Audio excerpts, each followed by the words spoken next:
दोस्तों राधे राधे। मैं आज आपको पूरी डिटेल में सूट की कटिंग बताती हूँ, किस तरह कटिंग करी जाती है और किस साइज की करी जाती है। ये देखो, ये मैंने चॉलर कपड़ा रख लिया है सूट का, और जो ये आपको कपड़ा दिख रहा है ये आस्तियाँ निकलेंगी इसमें से। इसकी सूट की मैंने सामने जिसने सूट सिलवाना है उसकी पूरी ये लेंथ ले ली है मैंने, यहाँ तक की ये लेंथ ले ली है। अब मुझे इसमें मार्किंग करनी है, जैसे सामने वाले का सीना कितने का है, शोल्डर कितने का है, चेस्ट कितने का है, हिप कितने की है, ये सब करना है। अब देखो मैं आपको बताती हूँ, सामने वाले की शोल्डर थे 14 इंच के। अब मैं इस पर 14 इंच पर निशान लगा लेती हूँ, ये रखा। अब इसके जो आर्म होल है वो भी मैं 7 इंच के ले रही हूँ। ये 7 इंच के आर्म होल लिए हैं। अब इसका भी निशान लगा देती हूँ, ये लगा लिया, ठीक है ना। अब ये आर्म होल का निशान, अब ये चेस्ट का निशान लेना है मुझे। चेस्ट उसकी थी, ये चॉलर कपड़े पे चौथाई हिस्सा आ रहा है 10 इंच का, ठीक है ना, ये रही 10 इंच का। अब इसमें मार्जिन लेके चलना है हमको 1.5 इंच। ये 1.5 इंच इसका मार्जिन ले लिया, ये देखो ये निशान लगा। अगर आपको डीप नेक गला बनाना है तो ये वाली गुलाई आपको देनी है बॉक्स पर। इस पर डीप नेक गला बनाना है तो 1 इंच की देनी है। अगर डीप नेक नहीं बनाना है, ये बात ज़रूर ध्यान रखना, अगर डीप नेक गला नहीं बनाना है तो आपको 1.5 इंच की गुलाई देनी है। तो मैं इसमें क्या है कि डीप नेक गला नहीं बना रही हूँ, ठीक है ना। ये बात आप ज़रूर समझना, आप नहीं समझोगे तो आपके जो शोल्डर हैं उनमें झोल आएगा, ठीक है ना। इसमें दे दी है मैंने गुलाई। अब जो कमर की नाप है वो देखो, कमर की नाप ले रही हूँ मैं 8 इंच। सीने की जो निचाई थी कमर की वो 8 इंच ले रही हूँ मैं। अब जो सीने की नाप है वो ले ली मैंने 10 इंच। अब इसमें से सीने की नाप में से 1 इंच घटा देना है आपको। मैंने इसको 10 लिया था, इसको मैं ले रही हूँ 9 इंच। ये देखो कमर पे से ये ले।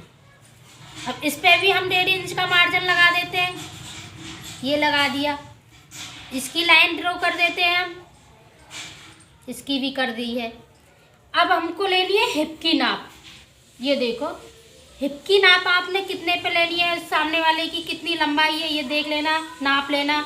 मैं इसकी लंबाई है, मैं ले रही हूँ इसकी 20 इंच पर, ठीक है, 20 इंच पर।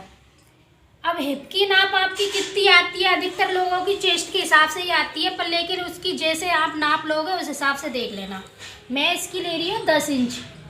ये देखो ये 10 इंच ले रही हूँ इसकी नाप, ये 10 इंच इसकी नाप ले ली मैंने हिप की। इसमें 1.5 इंच मार्जिन ले लिया, ठीक है ना। अब इसकी मैं कर लेती हूँ मार्किंग। अब ये हो गई है इसकी मार्किंग, ठीक है। की नाप जितनी है उतनी ही आपकी नीचे की चौड़ाई रहेगी। अब नीचे की चौड़ाई रहेगी मार्जिन समेत, ये हो गई है आप मेरी, ये देखो ये मार्जिन समेत हो गई है 12 इंच। तो इसको 12 इंच लेना है, इसको 12 इंच लेना है, ले ली ना। 12 इंच के बाद में ये इस पर मार्किंग कर देते हैं, ठीक है ना। ये मार्किंग कर दी, ये देखो। अब इसका गला कितना काटना है, आप जैसा सामने वाला चाहता है उस हिसाब से गला काटना है। अगर वो डीप नेक चाहता है तो डीप नेक काटिए। वैसे सूट में अधिकतर मैं तो काटती हूँ, डीप नेक नहीं बनवाती हैं ज़्यादातर, लेकिन मैं चौड़ाई की बात बता रही हूँ आपको। चौड़ाई 2.25 इंच की काटनी है आपको। ये देखो ये 2.25 इंच की, ठीक है ना। ये होगी इसकी मार्किंग। इस तरह आपको कटिंग करनी है। ये पूरी कटिंग हो गई। अब मैं इसकी कटिंग कर लेती हूँ, बाद में आपको स्टिचिंग बताऊंगी, ठीक है ना। अब ये आगे का पर्थ है, जो फ्रंट पार्ट का पर्थ है, इसमें क्या गुलाई लगती है शोल्डर में। अब शोल्डर में गुलाई कैसे देनी है आपको, ½ इंच अंदर की शार्ट देनी है, जो फ्रंट पार्ट में देनी है आपको। ये नहीं कि बैक पार्ट में देनी है, बैक पार्ट में गुलाई नहीं देनी है। ये देखो ये मैंने इसमें गुलाई दे दी है ½ इंच, ये देखो, ठीक है ना। इस तरह गुलाई दे देनी है आपको। अब मैं इसकी कर लेती हूँ कटिंग। कटिंग के बाद में मैं आपको बताऊंगी आस्तियों की कटिंग, पैंट की कटिंग और स्टिचिंग, ठीक है। अब ये देखो मैंने इसकी फ्रंट पार्ट की कर ली है छटाई आधा इंच, जो मैंने आपको बताई थी ना मार्किंग कर कर, इसकी कर ली है कटिंग आर्म होल, ठीक है ना। अब ये तो हो गया फ्रंट पार्ट। अब ये है बैक पार्ट। अब बैक पार्ट में मैं गला काट रही हूँ इसमें 3 इंच का, ठीक है ना, क्योंकि मैं इसको ना छोटा गला बना रही हूँ इसलिए 3 इंच का काट रही हूँ। अगर आप बड़ा गला बनाते हो तो 2.5 का या पौने 2.5 का या मतलब ये 2.25 का बनाना, ठीक है। अब मैं निचाई ले रही हूँ इसकी 4 इंच, ठीक है ना। अब इसका बना लेते हैं बॉक्स। बॉक्स के हिसाब से इसमें दे देते हैं गुलाई,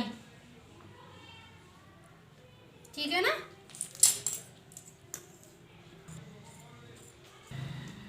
अभी फ्रंट पार्ट की भी आपकी भी कटिंग बता दी है, ठीक है ना। कटिंग में निकल जाए, ये कटिंग में से आस्तियाँ निकाल रही हूँ मैं। कटिंग ये आस्तियाँ क्या पौन तो निकल रही है या कम निकल रही है, यहाँ तक कि मुझे 11 इंच की आस्तियाँ बनानी है बस। अब 11 इंच की आस्ती की ये लंबाई ले ली है मैंने 11 इंच, क्योंकि ये राउंड फोल्ड भी होगा तो वही 10 इंच की रह जाएंगी। अब यहाँ से जो आपको ये गुलाई देनी है, ये वाली काट कर आस्तियाँ बनाई जाती है, हमेशा 3 इंच पर कटिंग करनी है। ये वाली नीचे ही साइड 3 इंच पर, ठीक है ना। अब ये 3 इंच पर मैंने निशान लगा, 3 इंच को ये राउंड दे दिया, ठीक है। अब मैं इसकी कर लेती हूँ आपको कटिंग बता, ठीक है ना। इसकी चौड़ाई अपने हिसाब से ले लेना जितनी लेनी है, ठीक। अब देखो मैं आपको बताती हूँ गले की कटिंग, बहुत आसान तरीके से मैं आपको गले की कटिंग बता रही हूँ। जैसे मैंने बैक पार्ट का ये गला काटा था ना 4 इंच का चौड़ाई, इसी को कपड़े पे रख के ऐसे बहुत आसान तरीके से गोल गले पर बहुत आसान तरीके से इसी को ऐसे बैक पार्ट की पट्टी काट लेनी है आपको, जैसे मैं काट रही हूँ इसके, और इस पर रख देना है आपको ऐसे, इसी ऐसे,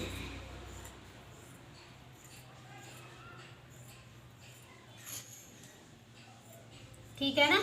देखो अब ये पट्टी उस बैक पट्टी कटी है, ये देखो, इसको क्या है और ये भी आपको काटने की जरूरत है, परफेक्ट पट्टी बैठेगी इस तरह आपको काटनी है। तो ऐसे ही आपको बैक पार्ट के काटी है ना, ऐसे ही फ्रंट पार्ट के में काटनी है। आपको जितना बड़ा गला लेना है उसमें से ऐसे ही उसको रखकर, इस बैक पार्ट की गले को काट के रखा है उसी तरह फ्रंट पार्ट के गले को यूँ रखकर कपड़ा रखकर इसी तरह इसे 2 लेयर कर लेना है आपको। डबल करने के बाद में ये फ्रंट पार्ट का काट देना है इसी तरह इसकी मार्किंग करके गोल गले पर आपको ये भी काट देनी है। नहीं समझ पा रहे हो कि चौड़ाई कितनी लेनी है पट्टी की, तो आप इंच के हिसाब से निशान लगा लो, 1-1 इंच पर ऐसे मैं लगा रही हूँ क्योंकि बिल्कुल गोल आएगी जे। 1-1 इंच पर जितनी चौड़ी आपको रखनी है।